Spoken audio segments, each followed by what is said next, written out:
주요 뉴스를 재구성해보는 시간입니다. 오늘 뉴스토마토 정책부 이진성 기자 그리고 박민호 기자 함께합니다. 두 분 안녕하세요. 안녕하세요. 네, 오늘의 이슈 확인해 보겠습니다.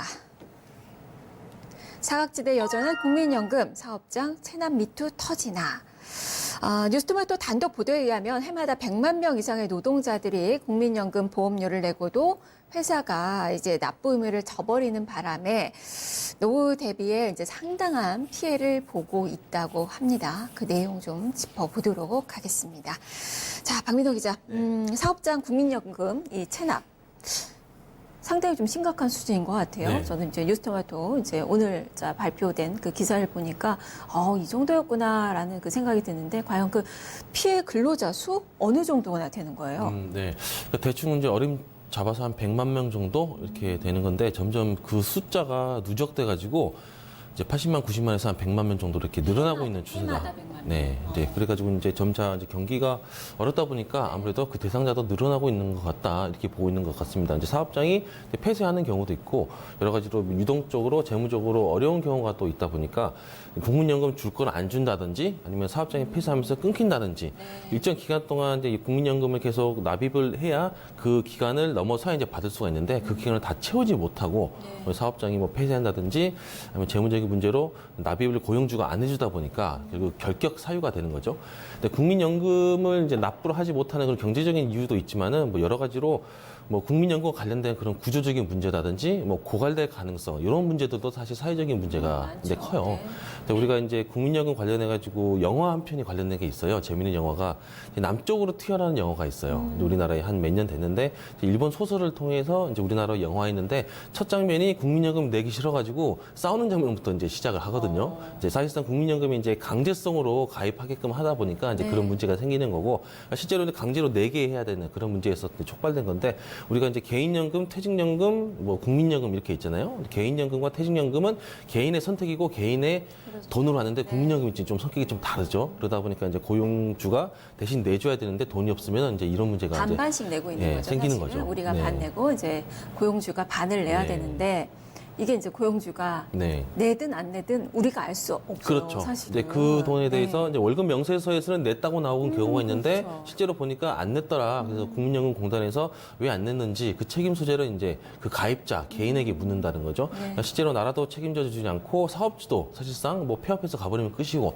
결국에는 돈을 받지 못하는 건 이제 개인 근로자가 되는 거죠. 실제적으로 이제 국민연금 보험료를 체납한 사업장 수와 체납 액수를 쭉 보면은 2014년부터 17년까지 계속 늘어나고 있습니다. 1만 개, 2만 개씩 계속 늘어나고 그 금액도 지금 보니까 한 2조 2천억 원 정도 이렇게 그래서 이제 저희 뉴스토마토 이제 단독 기사에서 100만 명 가량 이렇게 좀 늘어나고 있는 추세로 이제 앞으로 이제 국민연금이 노후의 가장 기본적인 주춧돌이잖아요. 그렇죠. 뭐 얼마 되지는 않겠지만 그래서 최소한의 이제 생계비를 이제 인간적인 뭐 생활의 권리를 누리기 위한 최소한의 금액인데 그마저도 받지 못한다면은 아무래도 이제 그 후에 10년, 20년 지났을 때 더 큰 타격이 있을 수 있겠다. 이게 심각한 문제인 거죠. 네. 노후 대비 뭐 하고 계세요? 저 같은 경우는 이제 꼬박꼬박 국민연금만 내고 있고요. 그렇죠. 회사에서도 아주 성실하게 잘 내주고 있어서. 모든 분들이 네. 이거 하나밖에 없는 분들 맞아요. 많거든요. 개인연금은 사실상 있는 집 사람들만 드는 거고요. 개인연금 같은 경우는 퇴직연금도 있죠. 퇴직연금도 있는데 20, 30년 동안 장기 근속하기를 개인적으로 저는 희망합니다. 네, 50세까지 이제 근속을 하고 원래 60세까지 근속을 해야 되는데 50세까지 하면 10년분은 한 번에 또 뭐 체납이 된다고 하더라고요. 네. 그래서 납입이 된다고 해서 일단은 50세까지는 회사를 다니셔야 될 것 같아요. 65세까지 꾸준히 열심히 65세까지? 네. 알겠습니다. 지금 뭐 박민호 기자가 얘기했던 이 수치들 이런 부분들이 바로 이진성 기자가 취재를 한 거잖아요. 실질적으로 지금 피해 근로자들을 만나 봤을 것 같은데 그 피해 사례를 좀 소개를 해주세요. 네, 이제 처음에 이제 피해 사례를 받은 분은 이제 울산에서 이제 조선업 중에 근무하시다가 이제 최근에 조선업 위기가 이제 닥치면서 조선이면 사실 네네. 유예를 했었던 거잖아요. 정부가 2년간. 그게 이제 시한폭탄이 돼서 지금 돌아오고 있는 거 아니에요? 시한폭탄에서 돌아오기보다는 예전부터 고질적인 문제였던 건데, 그러니까 조선업 중에서 이제 현대라든가 주로 대기업은 괜찮은데 하청업체에 근무하는 분들이 좀 문제가 있는 부분들이거든요. 이분들은 대부분 이제 계약직으로 계속 이제 하청업체를 옮기면서 근무를 하게 되는데, 이제 그러다 보니까 사실상 내가 체납했는지도 모르는 경우들이 그렇죠. 대부분 많아요. 네. 그리고 이제 연금하고 건보에서는 1년에 한 번 정도만 이 통지서를 이제 발송을 네. 하거든요. 그러니까 이제 모르고 있다가 딱 고지서를 받은 거예요. 근데 이분이 이제 하청업체에서 12년을 근무하셨어요. 평생. 그분은 본인이 내는 거는 반절은 그대로 내고 있었고 월급에서. 아니죠. 그것도 체납을 했던 거죠. 아. 근데 자기는 몰랐던 거죠. 왜냐하면 내 월급을 받는 통장은 내가 원천 처음에 제수가 회사랑 되니까. 계약할 때 받았던 그 금액이 들어오니까 네. 당연히 회사에서 잘 내고 있겠구나 생각을 했던 건데 12년을 근무를 하셨어요. 그러면은 이분이 이제 곧 65세가 되셔가지고 네. 이제 연금으로 받아야 되는 때가 오는데 체납으로 인해서 10년에 미달된 거예요. 의무 가입 기간이 10년이거든요. 네. 그래서 이거를 약간 손해를 감수하면서 일시불로 받거나 아니면 그 연금이 아니라 미납을 자기가 메꾸던가. 근데 그 해야 제가 되는 알기로는 거죠. 미납을 메꾸면 네네네. 자기분만 메꾸는 거잖아요. 이 회사분까지 메꾸는 게 아니라 자기 분만 메꾸면 그게 이제 혜택이 안 돼요. 그러니까 사업장이 절반 정도는 체납하고까지 절반 같이. 인정인 거 아니에요? 그쵸. 그렇죠. 만약에 이제 네네. 10년간 회사에서 안 냈는데 내가 10년치 내 거를 내면 5년만 인정해주는 그렇죠. 런 거죠. 네네네. 절반만 그러니까 인정해줘서 어쨌든 피해를 보는 거죠. 피해를 이분은 노후 대비인데 네. 이런 분들이 사실 취약계층이잖아요. 우리가 보호해야 돼. 네. 근데 그런 분들에 대한 연금이 자기가 이제 노후에 계산한 게 있을 거 아니에요, 그분들이. 근데 그 금액을 받지 못하게 되면 그분들 노후뿐만 아니라 가정에도 그렇죠. 그 가정에도 네. 이제 심각한 타격이 올 수 있는 되게 그런 문제입니다. 네. 조선업 쪽 말고도 제조업체들 이런 경우가 많죠. 폐업하고 이런 경우들이 엄청 많아서. 많죠. 이게 폐업하는 경우도 많고 특히 이제 뭐 10인 미만 또는 뭐 50인 미만 영세 사업자들. 고의로 그런 건 아닌데 네네네. 이제 경영난에 어쩔 수 네네네. 없이 그런 거 제가 오프닝에서도 얘기를 했지만 사실상 이제 경영자 이름만 바꿔서 똑같은 직종으로 사업을 다시 하시는 분들도 많이 계세요. 네네네. 근데 거기에는 전혀 불이익이 없는 거죠. 그렇죠. 왜냐하면 이게 고의성이 입증이 돼야 되거든요. 예를 들어 이제 처음에 체납을 하게 되면 이제 처음에는 일반 고지서가 나가고 네.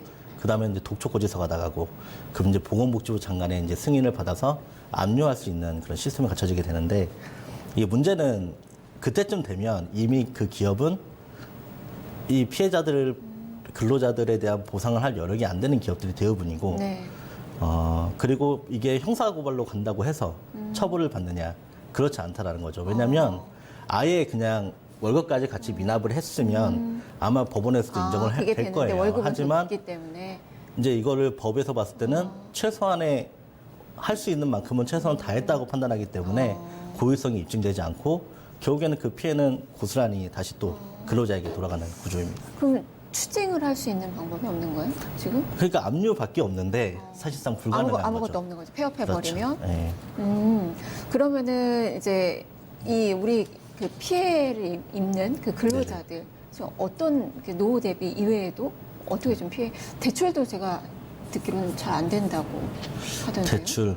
대출이 국민연금 때문에 안 된다기보다는 사실상 대출을 받을 여력이 없는 분들이 이런 분들이라는 네. 거죠. 그래서 지금 청와대 청원도 올라가 보면 어떤 얘기가 많이 있냐면 내가 지금까지 낸 연금이라도 그냥 지금 바로 받을 수 있게 해달라는 민원들이 되게 많아요. 네. 그게 무슨 말이냐면 이분들은 은행권 대출 못 받는 사람들이 대부분이라는 네, 사실이거든요. 네.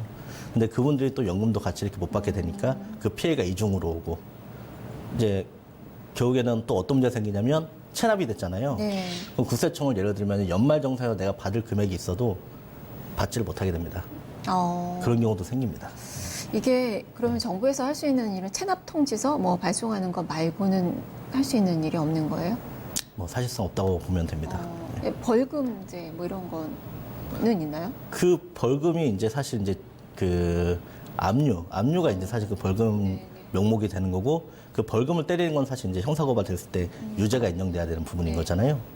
근데 이제 말씀드렸다시피 이제 정말 그러니까 그야말로 사각지대라고 보시면 됩니다. 네네. 그럼 이제 벌금을 내고도 그냥 사업 다시 재개하는데 아무 문제가 없는 거고. 그렇죠. 그건 전혀 문제가 되지 않습니다. 고스란히 그래서 피해는 우리 이제 근로자들 몫이 된다라는 그 얘기인데, 사실 이제 근로자들 같은 경우는 이걸 나중에 퇴사하고 나서 알 수 있는 거잖아요.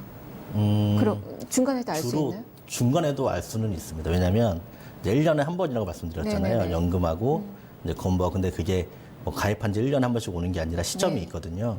그래서 그 시점에 체납을 했다면 알 수 있습니다. 그래도 알 수 있는데 대부분 이런 좀 취약계층의 그런 사업장에 근무하시는 분들은 사실 더 좋은 여건의 직장으로 가기가 어려운 분들이 대부분이거든요. 그러니까 그분들은 사실 회사에 얘기를 해도 회사에서 아니야, 낼 거야. 나중에 내줄 거니까 걱정하지 마. 라고 사업주가 네. 얘기를 하면 따를 수밖에 없는 또 그런 문제도 있습니다. 사실상 뭐 건강보험료라든가 산재보험료도 우리 같이 다 내잖아요. 네네네. 그거는 이렇게 회사가 미납됐다고 해서 우리 개인이 받는, 근로자가 받는 피해가 없는데 이 국민연금은 사실 그 피해가 상당히 크다는 거를 뭐 이제서야 또 알았습니다. 그러면 이제 박민호 기자, 현재 근로자가 체납 상황에서 구제받을 수 있는 현재 방법은 아무것도 없나요? 네, 아무것도 없습니다. 일단 사후 대책은 사실상 없다고 봐야 되고요. 뭐 공인노무사 찾아가서 뭐 하소연하면 뭐 형사고발을 한다든지 결국은 고발을 통해 가지고 결국 돈을 받아내는 이 방법이 있는데 그게 쉽지가 않죠. 아무래도. 민사로 가면 사실상 그 네. 뭐 소송비가 더 들죠. 그렇죠. 아무래도 그럴 거면 자기 돈으로 차라리 변호사비를 자기 돈으로 그냥 연금에 넣는 게 낫지 않을까라는 그런 생각도 드는데 말 그대로 이진성 기자가 말씀하신 대로 사각지대에 있어서 자기 목소리를 정말 제대로 낼 수도 없는 그런 어떤 소외계층이 결국 힘이 없다 보니까 이렇게 어떻게 보면은 당한다고 표현을 해야 되는 게 좀 맞는 것 같아요. 예를 들어서 이제 국가에서도 좀 책임을 져주지 못한 게 시스템에 분명히 누수가 있다는 것이고 그래서 이제 사후 대책 부분에 있어서는 사실상 좀 가능성이 없는데 결국에는 사전 대책으로 이렇게 봐야 됩니다. 아까도 말씀하셨지만 온라인으로 충분히 볼 수가 있습니다. 그래서 이제 사업주가 이제 국민연금에 대해서 제대로 지급을 했는지 안 했는지 그 돈이 제대로 적립이 되는지 안 되는지 온라인으로 충분히 확인을 할 수 있고요. 그리고 이제 보통 편지 형식으로 우편으로 이렇게 많이 오긴 오는데 잘 안 보잖아요. 편지 같은 경우는. 네. 저 같은 경우도 가끔 이제 집에 들어갈 때 퇴직금 관련된 게 오면은 이제 반가워서 봐요. 내 퇴직금 얼마 쌓였네라고 보고 적십자 회비는 이제 안 봐요. 아예 보지도 않고 이제 반송함에 꽂고 보통 대부분 그러잖아요. 이제 반갑지 않은 편지가 적십자 회비고 그 다음에 무관심한 게 바로 국민연금이에요. 뜯어보긴 뜯어보는데 나중에 노후가 되면 얼마만큼 받겠지라고 보긴 봐요. 근데 나중에 며칠 지나면 그 기억이 안 나죠. 보죠. 예, 그렇죠. 얼마 받더라는데 전혀 기억이 안 나고 당연히 그냥 뭐 잘 되고 네. 있겠지. 그리고 현재 상황에서 보면 그 돈이 또 크지는 않으니까. 네, 그렇죠. 근데 그냥 쥐꼬리만 한 해나만 기억하지 뭐 얼마만큼 된다라고는 사실 구체적으로 기억 안 나고 회사에서 잘 내주겠지. 그리고 내 월급에서는 자동적으로 떼가니까 뭐 잘 되겠지라고 이제 막연하게 이렇게 생각을 하게 되는 거죠. 그래서 이제 보통 이제 온라인 통해서 일일이 확인을 한다든지 아니면은 이제 조금 용기를 내서 이제 경영지원실이나 이제 총무부에 내 연금 사업주에서 잘 넣어놓고 있습니까?라고 하는 확인하는 정도, 뭐 이 정도는 뭐 충분히 할 수 있다라고. 뭐 그러게 이제 사전 대책으로 충분히 할 수 있는 부분이고 우리 권리인 거죠. 권리인 사실 거니까. 회사의 직무유기인데 네, 그렇죠. 그거를 직원이 스스로 네. 해결을 하는 수밖에 확인을 하고 네. 그러는 수밖에 없다는 거네요. 네, 목소리를 내야죠. 자기 목소리니까. 자기 목소리인 거고. 또 그런 부분에 있어서 그게 뭐 잘못된 건 아니니까 사실. 네. 이제 그런 문화적인 부분도 사실 좀 고려를 해야겠지만은 어쨌거나 하면 정부에서는 근로법이라든지 그런 부분들을 잘 감안해서 하라고 하는데 사실 뭐 근로법을 뒤질 수 있는 그런 상황은 아니잖아요. 근로자들이. 네, 그런 부분에 있어서 좀 자기 개인적인 그런 준비도 중요하겠지만은 시스템의 이런 누수, 구멍난 부분도 반드시 국가가 좀 메워야겠다. 네, 이런 부분입니다. 온라인으로 확인하는 게 가장 쉽죠. 안타까운 현실이에요. 이제 악덕 사업주들을 상대로 이제 체납액을 돌려받기가 이제 쉽지가 않다라는 건데 이를 정부도 모르지는 않을 것 같아요. 고민을 하고 있을 것 같은데 정부의 좀 대책이 있습니까? 근데 사실 이제 정부가 이 문제를 심각하게 받아들인 게 얼마 되지 않았습니다. 그래서 이제 기사를 작성하게 된 배경이기도 한데요. 이 방송 좀 보셔야 되겠어요, 정부에서. 네. 이제 이 문제를 이제 보건복지부 담당 과에서 처음으로 이제 인지를 했고요. 네. 아, 이게 생각보다 심각하구나. 라고 인지를 해서 이제 실무자들, 뭐 건강보험공단, 국민연금공단, 이제 이게 관계자들 100만 명이 모아서 계속 늘고 있는 수치인 거죠? 늘고 있는 거죠.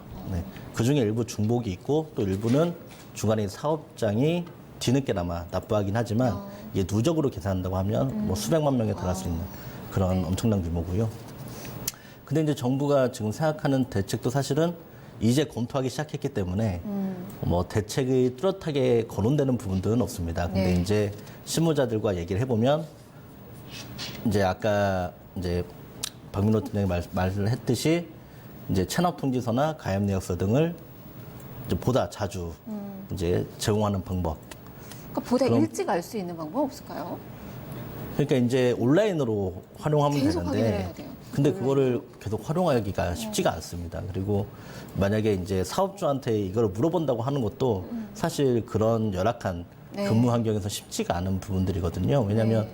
괜히 그렇게 얘기를 해가지고 괜히 그 어깨에서 괜히 좀 소위 말해서 찍힐 찍힌다. 수 네. 있으니까. 이기 때문에 근로자 입장에서 할 수 그리고 있는 얘기 물어봐도 내고 있어 이럴 것 같아요. 네네. 만약 못 냈다고 하더라도 다음 달 내줄게. 이번 달 잔금이 잘 들어오지 않아서 그러니 라고 하면 그만인 거거든요. 실제로 제가 이제 한 4분 정도를 취재를 했어요. 네. 그래서 이제 협조를 받아가지고 이제 이런 분들 연락 돌려가지고 통화를 했는데 우세요.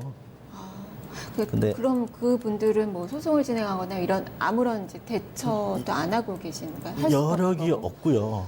일단은 변호사를 선임하는 병도 만만치 않고 그래서 그분들이 요구하는 거는 정부가 형사고발을 좀 적극적으로 해달라. 왜냐면 그 정부가 고발하는 거는 돈이 들지 않기 때문에 정부가 고발하면 돼주지 않겠냐라고 하는데 사실상 이제 뭐 국민연금이나 건보공단 입장에서는 이게 괜히 소송 걸었다가 아까 말씀드린 대로 만약에 사업자의 고의가 인정이 되지 않아서 책임 의무가 없다라는 선례가 남겨져 버리면 네. 나중에 더 답이 없어진다라는 그런 것 때문에 계속 이제 소극적으로 대처할 수밖에 없는 네. 그런 현실인 거거든요. 그래서 이제 일각에서는 이제 구상권을 청구를 하자. 어. 정부가 대신 내주고 네. 이제 그 사업장에게 구상권을 청구해서 끝까지 받아내는 네. 그런 방법을 쓰자라는 얘기도 나오고 네. 있는데 말 그대로 정부에서는 지금 고려는 그 부분은 고려를 아직까지 거기까지는 고려를 못 하고 있습니다. 그러니까 아직까지는 정부도 사실 소극적인 대처 수준인 거예요. 좀 더 적극적으로 알려주면 좀 더 빨리 체납액을 알 수 있으니까 네. 뭐 다른 직장을 옮기거나 이렇게 하지 않겠느냐라고 생각을 하지만 그런 분들이 과연 그런 수 있는 여력이 있을 것인가? 그러니까 현재까지는 정부가 얘기하는 대책도 실효성은 없다라고 볼 수 있는 부분이고요. 네. 무엇보다 이들을 구제하는 그 방법이 좀 제도화돼야 되겠다라는 생각이 좀 많이 드는데 개정을 할 그러네요. 필요가 있습니다. 이것뿐만이 아니잖아요. 국민연금 뭐 개혁 논의가 계속 이제 뜨겁게 진행이 또 되고 있는 그 상황이고 사각지대가 이거 하나가 이건 정말 한 켠에 불과하고 사실 사각지대가 상당히 많습니다. 사각지대 해소가 필요한 그 이유들 많이 취재하면서 보셨죠? 어떤 것들이 있어요? 국민연금은 제가 굳이 말씀을 드리지 않아도 국민연금 자체가 취지가 네. 모든 국민의 노후만큼은 생활을 할 수 있도록 지원을 하자. 그게 목표죠. 정부가 기반을 네. 마련해주자. 그거는 돈 있는 사람들을 위한 게 아니거든요. 없는 사람들, 힘든 사람들 보존해줘서 2세대, 자기 자식 세대에게 부담을 주지 않도록 하자라는 의미도 깔려있는 부분이에요. 그 사실은 지금 국민연금에서 추진하는 게 뭐냐면 국민연금 가입기한이 끝났는데 추가로 더 금액을 지불하면 연금액을 더 많이 주는 이제 그런 좋은 것 같아요. 그런 프로그램도 네. 있거든요.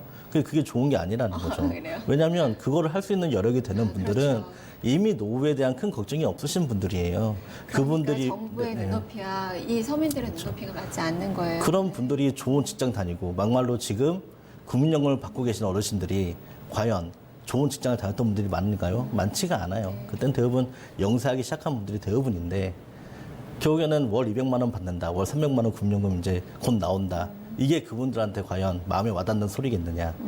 국민연금 취지는 그런 원래 여력이 있는 사람들 더 주자는 의미가 아니라 없는 사람들에게 노후를 보장해 주자라는 취지인데 네.